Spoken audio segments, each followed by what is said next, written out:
Welcome back.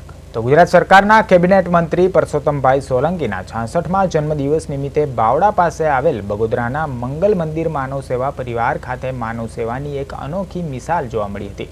તળપદા કોળી સમાજના યુવા સંગઠન અને કોળી સેના દ્વારા આયોજિત આ કાર્યક્રમમાં કોઈ ભવ્ય ઉજવણી કે કેક કાપવાને બદલે દુઃખી અને નિરાધાર લોકો સાથે ખુશીઓ વહેંચવામાં આવી હતી. આ પ્રશંસનીય સેવા કાર્ય અંતર્ગત આશ્રમના આશરે 550 જેટલા નિરાધાર અને વંચિત લોકોને આયોજકો દ્વારા ઉત્સાહભેર ભાવપૂર્વક ભોજન કરાવવામાં આવ્યું હતું. જન્મદિવસ જેવા વ્યક્તિગત પ્રસંગને સમાજ સેવા સાથે જોડીને કાર્યકરોએ સમાજમાં એક શ્રેષ્ઠ અને સકારાત્મક સંદેશ આપ્યો હતો.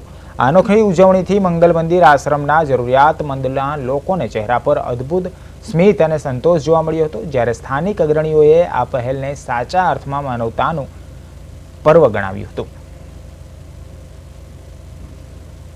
યુવા સંગઠનની ટીમ, કોળી સેના ગુજરાત અને અખિલ ભારતીય કોળી સેનાની ટીમ દ્વારા આયોજિત મંગલ મંદિર માનવ સેવા ખાતે બગોદરા એમના જન્મદિવસ નિમિત્તે અમે જરૂરિયાતમંદ લોકોની ભોજનનું કાર્યક્રમ ગોઠવેલું હતું. આજના સમયની અંદર આધુનિક સમયમાં લોકો કેક કટિંગ કરીને જે જન્મદિવસની ઉજવણી કરી રહ્યા હોય તેની જગ્યાએ અમે અને અમારી ટીમ વતી આજે જરૂરિયાતમંદ લોકોને જમણવાર ભોજન આપીને જે એક ઉમદા વિચાર રજૂ